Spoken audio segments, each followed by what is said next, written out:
Hey, welcome to Honesty Wireless, world's most honest salesman here. How can I help? You look familiar.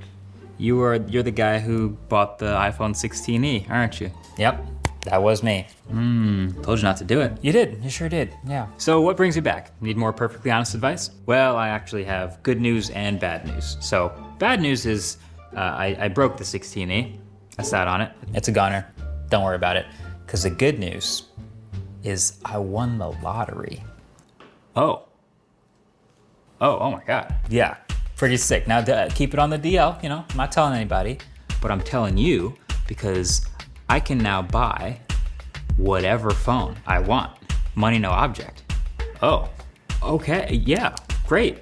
Money, no object. Yeah, it's happening. I'm the dream customer for you right now. I will literally buy whatever phone you tell me to. Just, I want one of the iPhones, so what's it gonna be? Okay, wow, yeah, so you should order an iPhone 17. Not the 17 Pro? Nope, just 17. So not the Pro. Not the Pro. No, I don't think you're understanding. I can spend all the money. I'll do whatever. Like, I just want the best one for me. I hear that, but you want the best purchase, and you still like higher refresh rate, and you still want MagSafe. Yeah. And you're coming from a 16e. Yeah, all true, but you don't want people to know you won the lottery. Also true. Okay, so I mean, you could spend $2,000 on a brand new 2TB 17 Pro Max in orange, but you could also just buy the 17 and use it the exact same way that you were going to. Yeah.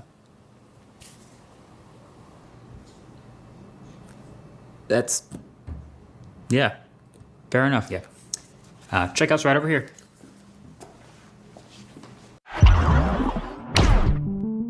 There's this funny thing that happens when the cheapest phone in a lineup of phones is a really good deal. It makes all of the more expensive versions feel like worse deals. Because they are. And this is the best base iPhone since they added the Pro to the lineup, and I don't think it's particularly close. Now, any smart company selling both a premium phone and a cheaper phone will do everything in their power to keep them as not overlapping as possible, which means there's always been one or two major features that the Pro has that it feels like the non-Pros would never get. But this year, they just went ahead and added all the stuff we thought they should.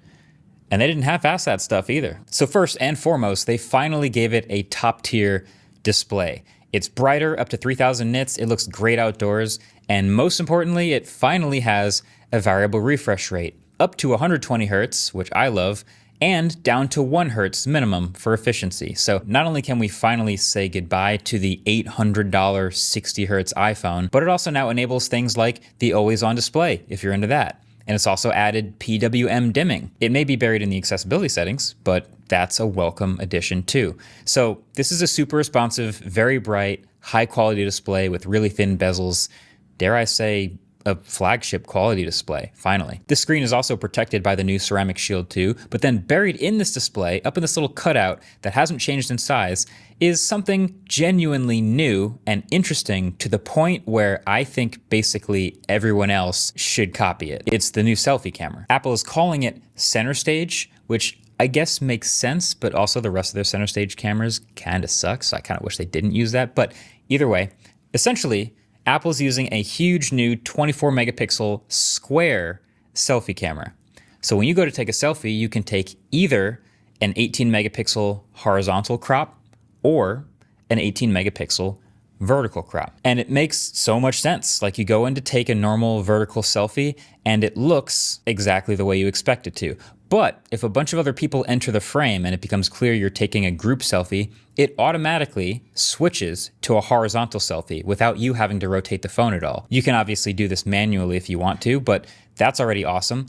And the actual quality of the selfies are also top notch. I think noticeably better than even the best from last year's 16 Pro. Another nice benefit though is selfie videos, since there's way more sensor around the outside of the frame you're using, it can use that extra information for way better stabilization. And so even without any sort of action mode or special settings being turned on, the walk and talk videos I took from the selfie camera also look much smoother, thanks to the EIS having all that extra information to play with. So this new selfie camera is across all the new iPhones in the lineup, the base, the Air, and the Pros.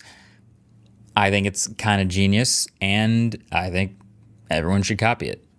And I think they probably will. So better display, better selfie camera, and then to round out the trio of obvious improvements that everyone will like on a new phone, better battery. And again, actually, every new iPhone this year has a physically larger battery than the previous year. The base iPhone didn't get as much of a capacity jump as the Pro phones did, but it did also just get that more efficient variable refresh rate display instead of being locked at 60 Hertz all the time. So yeah, you can save battery by dropping down to 1 Hertz for always on display and for not scrolling, just looking at photos and things like that. So it is actually getting a meaningfully longer battery life than the last gen. Nothing drastic, but I love having 5 hours of screen on time, and it charges noticeably faster too. And the whole thing, it's all powered by the new A19 chip, which isn't the Pro, but it's still literally one of the most powerful single core chips on the planet right now, and has a ton of headroom for the future. But then the icing on the cake is that they doubled the base storage from 128 to 256 gigs. Which that's where all the price comparisons start coming in, because if you were going to upgrade storage tiers anyway, that makes every model of the phone feel like $100 cheaper. So dare I say, the new iPhone 17 is just a straight up good deal now. No asterisks, no ifs, ands, or buts, just this phone is actually a good deal. Like, hear me out, the Pixel is usually considered a pretty good value, right? This year, the Pixel 10 base, 256 gigs, is $900. So that means this base iPhone has a better screen, a better main camera, a better selfie camera, a better battery life, and a way more powerful chip with more headroom and just one less telephoto camera for $100 less than the equivalent Pixel. That's kind of crazy. It's now this like rock solid default phone for most people. So it's great, but it's not perfect. No phone's perfect. It just definitely feels a lot more like the complaints that I have about this phone are more minor, where previous generations there were major missing features. So like the new selfie camera, I really want to be able to record the whole square sensor if I want to. But you can't, at least with the stock camera app. I think it may be possible with some third-party apps in the future, but you would think if Apple's working on a foldable, which will most likely have a large squarish display on the inside, maybe it wouldn't be insane to let people shoot big square selfies. Something to think about. Or there's also this new dual capture feature in the camera, which lets you shoot out front and back cameras at the same time. And it's nothing we haven't seen before, but Apple adds this nice little motion blur when you move the front camera feed around the frame, which is cool, looks smooth. But once you record, it's baked in. And I think it would have been way more cool if you could continue to move that camera feed around after you record. Like maybe you realize you're blocking an important part of the frame or something, but you can't. Also, USB 2.0 data transfer speeds are still sad for moving big files off of this phone, but since you can't shoot ProRes videos to the base iPhone, I suppose you probably aren't doing that nearly as often with this device, and no telephoto camera in a price bracket where a lot of phones do actually still have telephoto cameras, which can be very useful. And maybe most glaringly, obviously,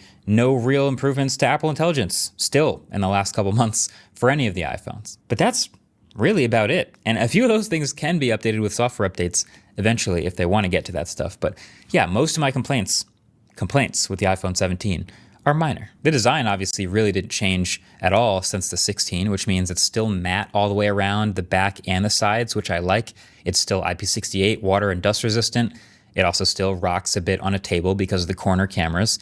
And it still has the camera control button, which Apple is suspiciously quiet about in all of their keynotes and presentations and videos involving the camera. It's giving me 3D touch vibes. Like, I actually wouldn't be totally shocked if it just quietly disappeared in 2 years. I kind of hope it doesn't, but yeah. There are also new colors, and it's one of the nicest lineups as far as colors we've seen in a bit. But anyway, the effect that I talked about earlier in the video is even more true now than ever before, which is when the base phones in a lineup of phones is really good, when it's a really good deal, it makes the Pros, the more expensive ones, harder to justify. And that's a problem other smartphones have had to deal with in the past, and that's never been more true about the iPhones. This 17 is really good. Why would you spend $300 extra for a Pro? What are you getting out of that? You get the vapor chamber and the telephoto camera? And the more I've thought about it, the more I think it actually means the Pro phones are actually appropriately named, because the things you're getting out of those phones now for spending that extra money are a little smaller things that really only pros are going to notice or need. Like the Pro chip with the better GPU and improved sustained thermal performance thanks to a vapor chamber. Most regular use of a smartphone is bursty and very on and off, but the pros might be gaming for a while or recording long video sessions. And the pros also have a LiDAR emitter for autofocus and a telephoto camera, and just generally higher quality cameras and more manual and high touch camera features like ProRes RAW video, stuff that regular people aren't touching. So outside of that, if you're not literally a pro, if you're not doing a bunch of gaming or a bunch of long video captures, then there are very few convincing